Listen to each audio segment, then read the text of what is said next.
chosen before I ever arrived. You can see it in my aura, you can hear it in my life. I don't force what's mine, it comes because I'm aligned. I'm not becoming the woman, I am the woman. I'm already her, I don't compete. There's no race when you're cold. I don't lower myself, I cost too much to fall.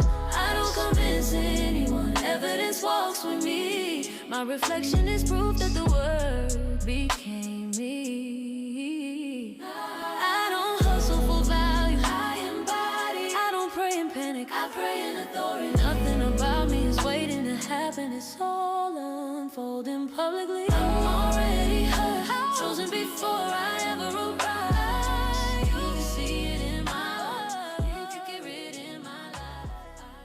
Hey y'all, it's your girl Marketia, and today's episode is special, not just because it's her side conversations, but because it's my birthday. And you know what? I wanted to sit down and do something I've never done before. Really talk through what this last year, and honestly, this whole journey has taught me. I've been through seasons that stretched me, broke me, and grew me.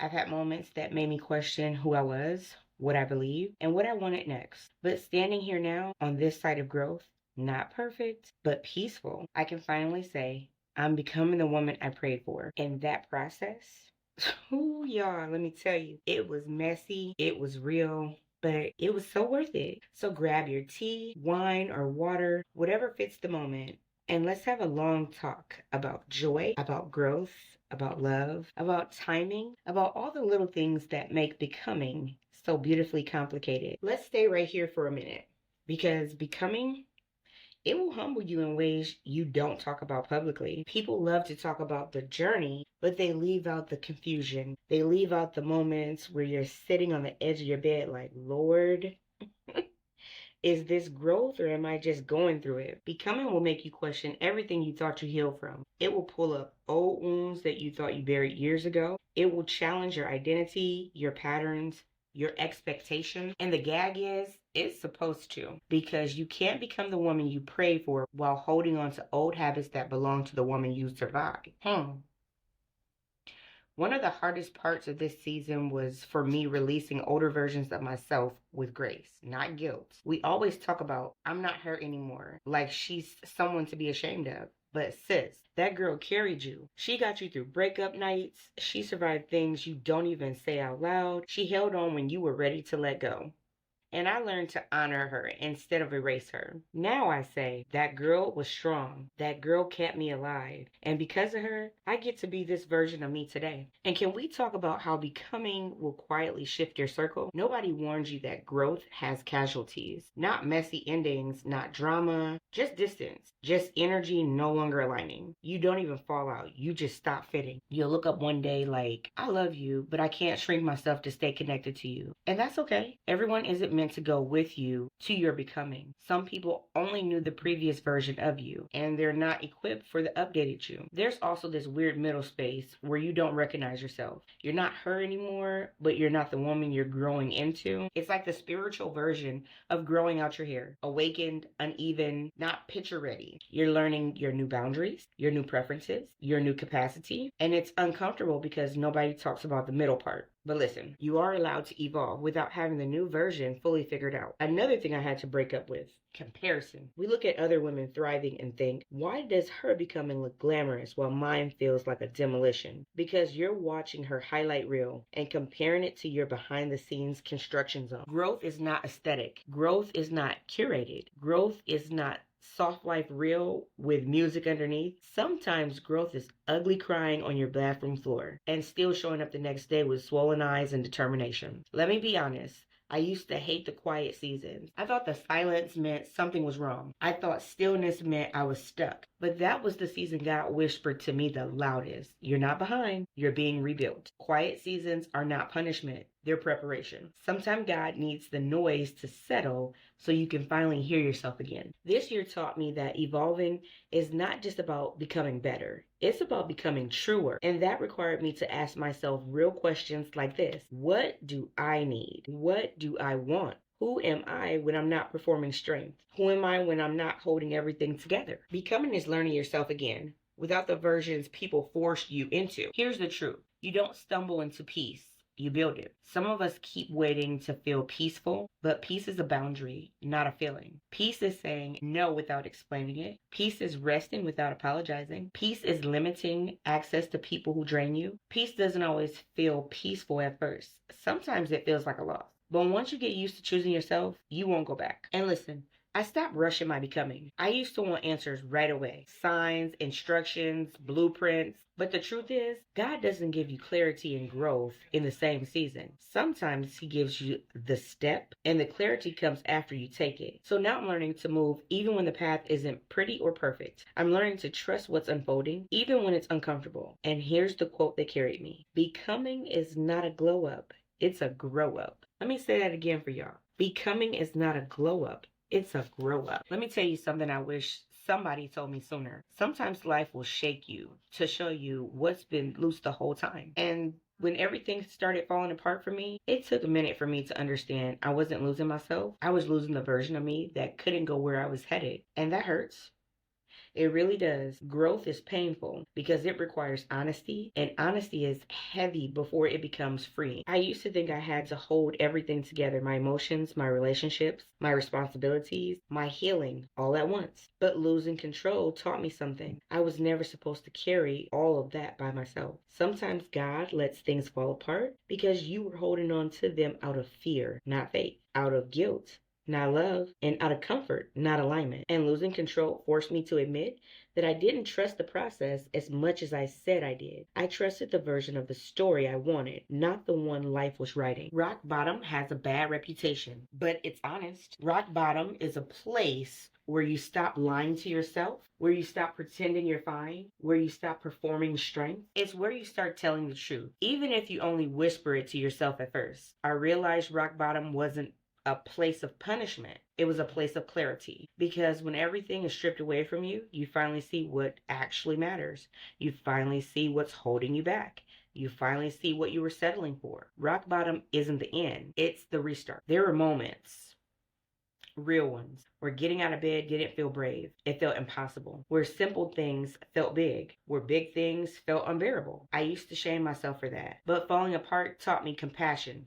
For myself, I had to ask myself, why do you hold space for everyone else's pain but you rush your own? Why do I think I have to be strong when I'm the one who needs the strength? And the truth is, emotional exhaustion doesn't make you weak. It makes you human. One thing that shocked me, how falling apart changes your identity. Not the core of who you are, but the choices you make about who you want to be next. I didn't recognize myself because I was evolving faster than I could process. I wasn't the version of me that tolerated certain behaviors. I wasn't the version of me that accepted crumbs. I wasn't the version of me that ignored red flags from others or myself. Falling apart showed me that growth wasn't happening to me, it was happening in me. When you fall apart, you notice who reaches for you and who watches from a distance. Some people disappear quietly, not because they're bad, but because they only knew the version of you that didn't need boundaries. Some leave because your growth exposes their comfort. Some leave because your healing challenges their narrative of you. But here's what falling apart taught me. Not everyone who came with you is assigned to stay with you. Some exits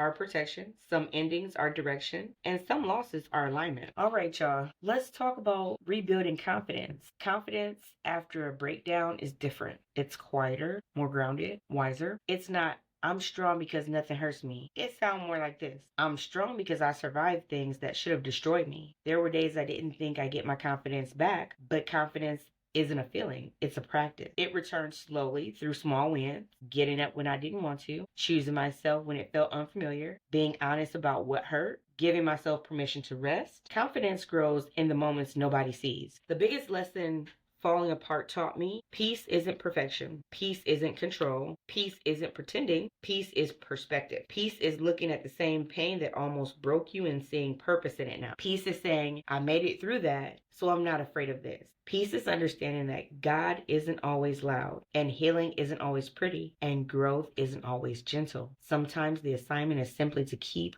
going. And looking back now, I see it so clearly. Sometimes the breakdown is the language your breakthrough speaks. It's uncomfortable. It's messy, it's painful, but it's also the moment where God, the universe, your intuition, whatever guides you says, you've outgrown this version of you. It's time to transform. Okay, y'all, let me say this. Joy isn't loud, it's grounded. You know, I used to think that joy was supposed to feel like fireworks, like some big somatic moment where the music swells, the clouds part, and life finally feels like everything is in alignment. I really believe joy had to be loud to be real. Loud achievements, loud relationships, loud affirmations, loud proof that I was doing life right. But somewhere along the way, I realized joy doesn't scream, it whispers. And sometimes it whispers so softly, you can miss it because you're listening for an explosion. For a long time, I thought joy lived in the big milestones. Y'all know what I'm talking about. Getting a new job, big paychecks, being chosen, dream trips, major life moments. But joy isn't a grand opening. Joy is a soft landing. And when life humbled me, when routines got heavier, when relationships shifted,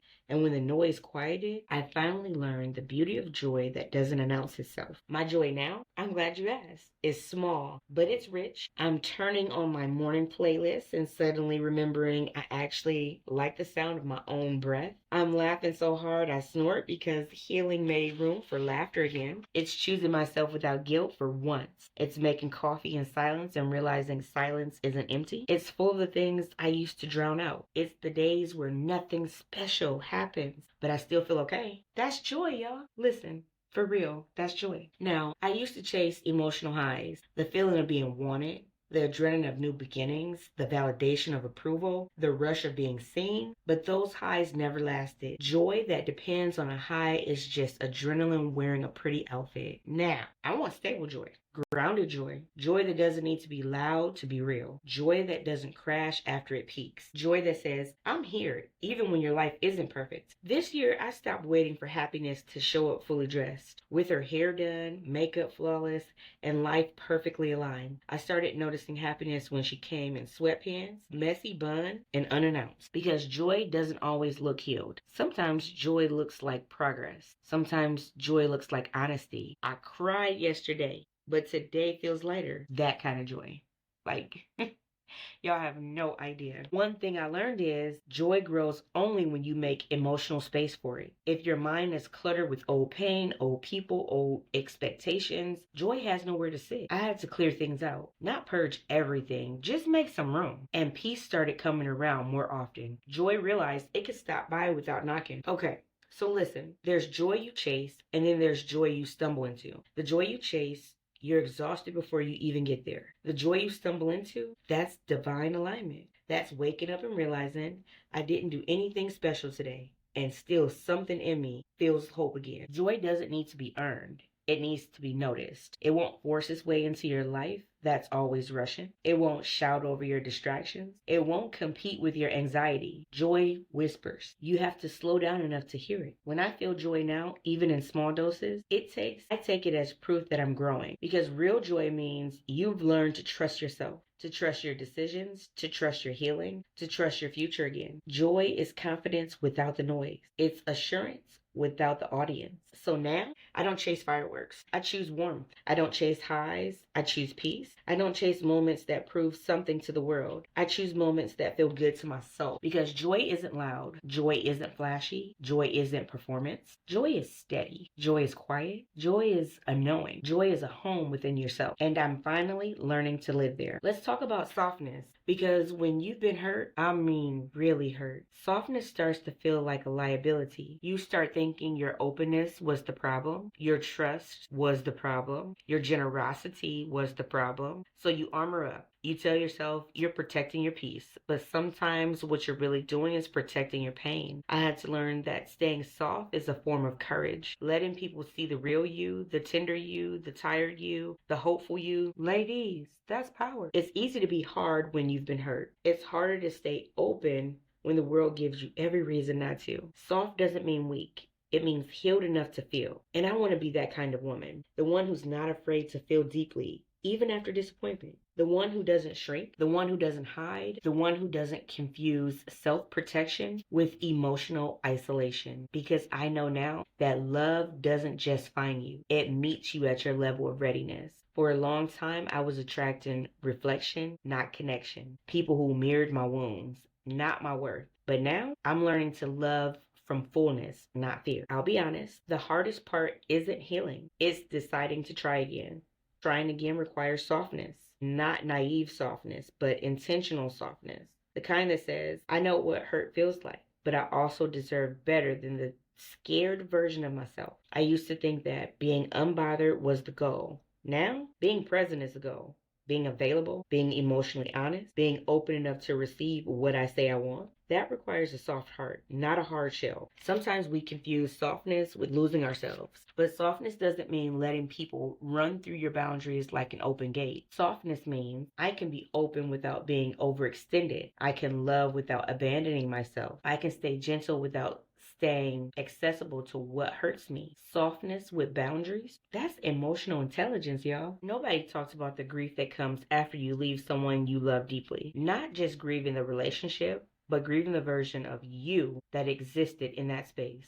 The soft you, the hopeful you, the version of you who believed what they said, even on the days they didn't act like it. When the relationship ends, sometimes you mourn that softness. You mourn that girl. But what I've learned is softness isn't something people take from you.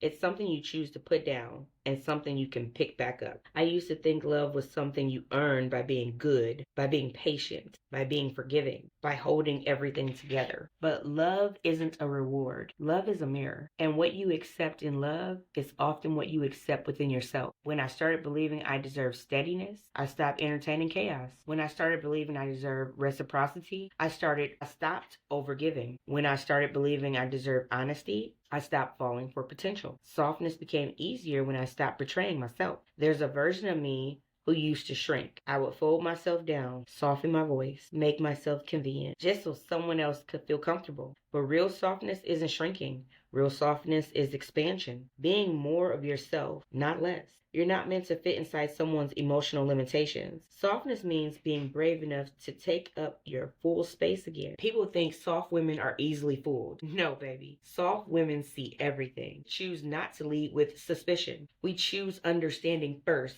boundaries second. And if it comes down to it, we choose ourselves last. Staying soft doesn't mean staying unaware. It means choosing clarity over bitterness. Softness also means allowing love to flow, not forcing it. I used to hold on to people long after their expiration date, convinced that love meant fighting harder. Now I know that real love never requires you to chase it. Real love meets you where you are. It chooses you back. It shows up consistently. Softness means letting go when the love becomes labor. It means saying, I release what doesn't choose me. When you've been disappointed repeatedly, it's easy to bring suspicion into new spaces. But I don't want to build a relationship where someone has to climb over the debris of my last heartbreak just to love me. Softness means saying, I will not punish someone new for what someone old didn't value. Softness is emotional maturity, and that is the real glow up. I used to attract from emptiness, from unhealed wounds, unmet needs, and unspoken insecurities. Now I'm attracting from wholeness. When you become full, emotionally, spiritually, mentally, you stop choosing people out of loneliness. You start choosing them from alignment. Softness becomes your strength, not your weakness. Because a soft heart inside a healed woman is a magnet for real love. So now I stay soft. Not because life has been gentle with me, but because I've been gentle with myself. I let love in with discernment, not desperation. I give love from overflow, not obligation. And I receive love without doubting my worth. Softness isn't naive.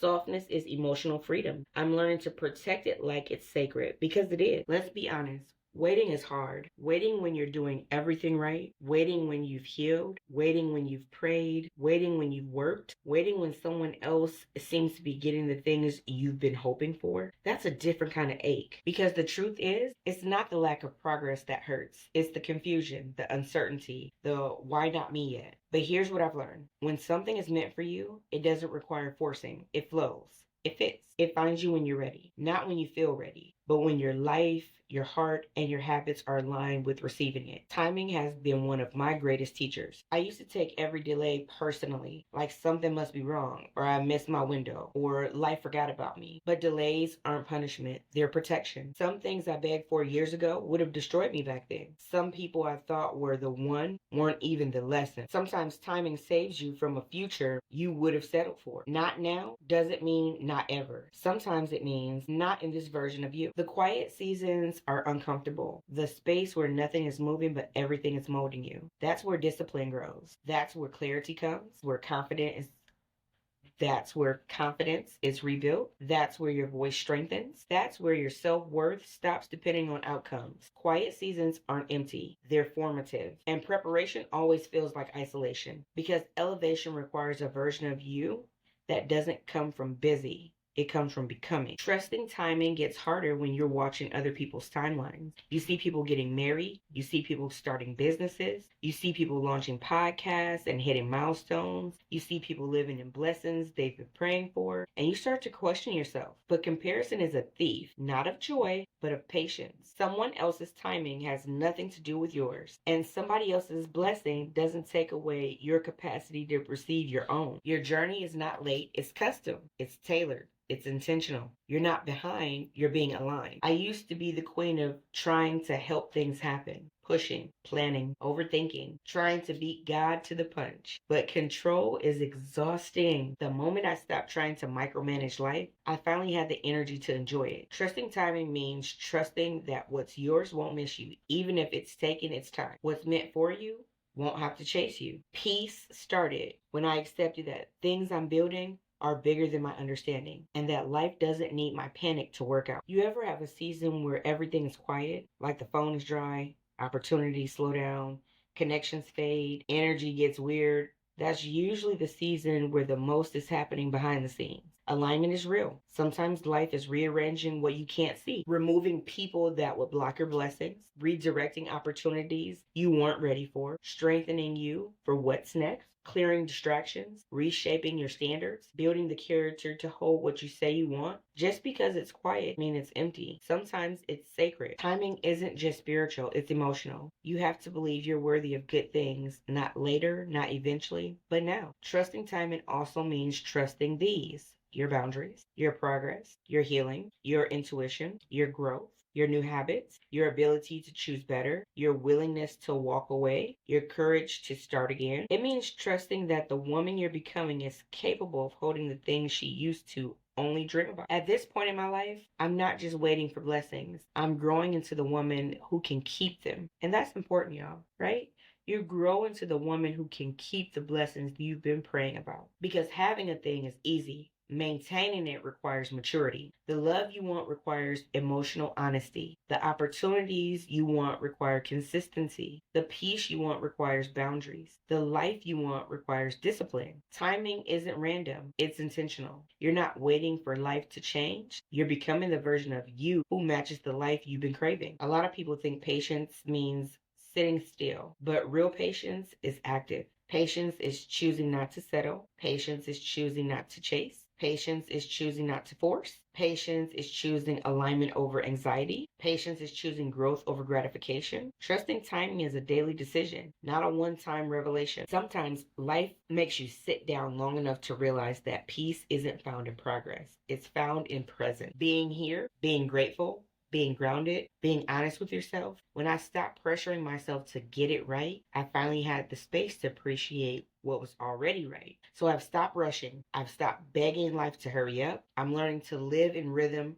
not rush. Because the truth is, I don't want blessings I'm not ready for. I don't want relationships I'm not emotionally equipped for. I don't want opportunities I'm too exhausted to enjoy. I want what fits me, not what forces me. And I trust that everything aligned with me is always on time. If I could tell my younger self one thing, it would be this: baby, you don't have to get everything right to be deserving of good things. And honestly, I would tell my grown me the same thing, because this year taught me how to be gentler with myself than I've ever been. It taught me that I can hold accountability and compassion at the same time. It taught me that I can grow even when I feel like I'm moving slow.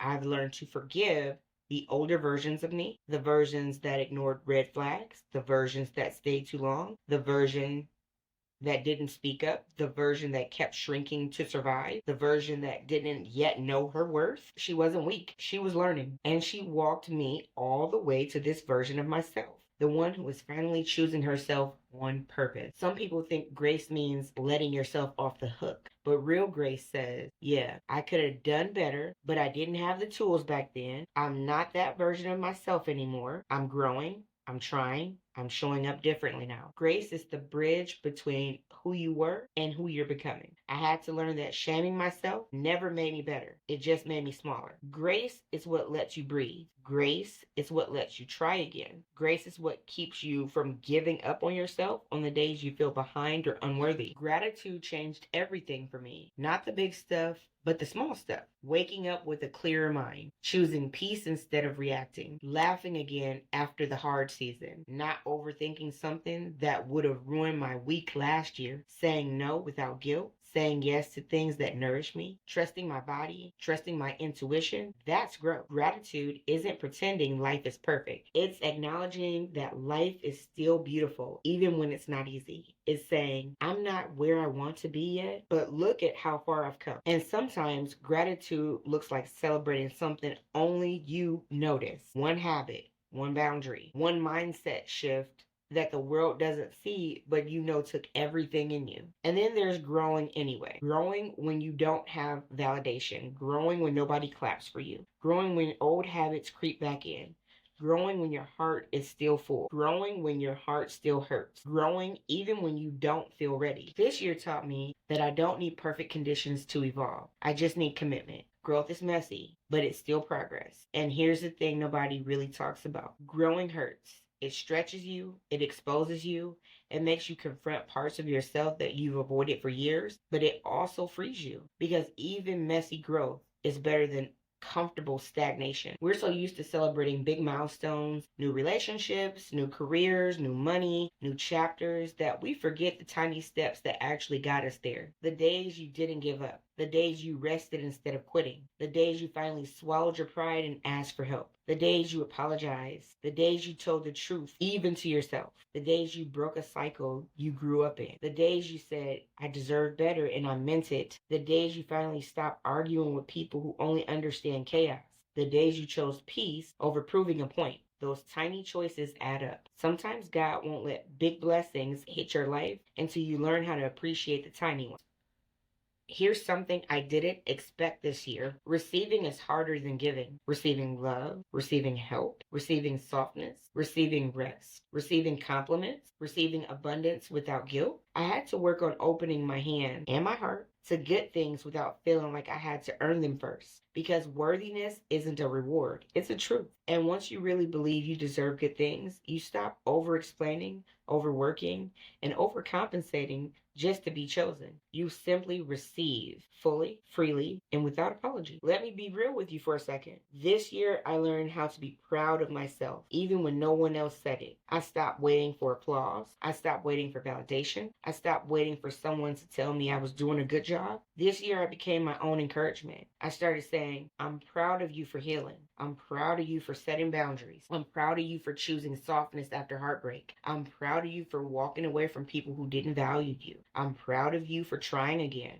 Being proud of yourself is a form of gratitude. It's a form of grace. It's a form of self-love. Sometimes we look back at old versions of ourselves with embarrassment, judgment, even resentment. But I want you to really hear me. Those old versions carried you. They endured what you didn't think you could survive. They made decisions with the information they had. They navigated pain you didn't have language for. They did their best. And because of them, you're here, still standing, still growing, still becoming. You don't heal by hating your past self. You heal by thanking her. Gratitude, grace, growing anyway. This is the rhythm of becoming. It's not perfect. It's not linear. It's not glamorous. But it's honest, it's real, it's necessary. The more I practice grace and gratitude, the more I notice my life softening. Opportunities feel lighter. Relationships feel clearer. My heart feels safer. My purpose feels louder. And I'm learning that even when it feels slow, even when it feels messy, even when it feels uncertain, I am still becoming. I am still worthy. I am still protected. And I'm still growing beautifully, bravely, and on time. So here's where I am. Another year around the sun, not with everything figured out, but with peace, clarity, and gratitude. I'm still healing.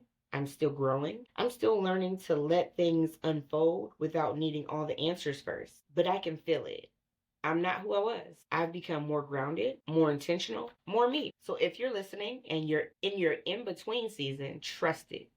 You're not behind. You're not broken. You're becoming. And before we close, I want to speak a little prayer. Not the kind you memorize, but the kind that lives in your chest. Let's go.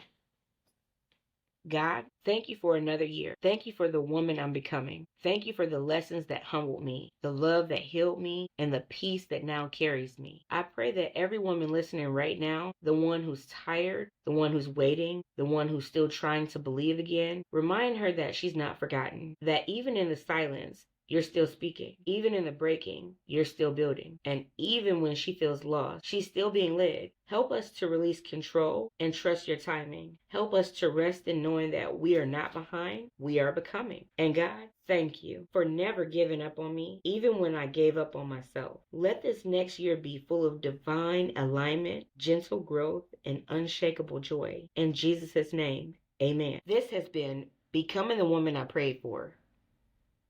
Thank you for sitting with me. For real. I'll see y'all next week. I'm already hurt, chosen before I ever arrived. You can see it in my aura, you can hear it in my life. I don't force what's mine, it comes because I'm aligned. I'm not becoming the woman, I am the woman. I'm already hurt, I don't compete, there's no race when you're cold.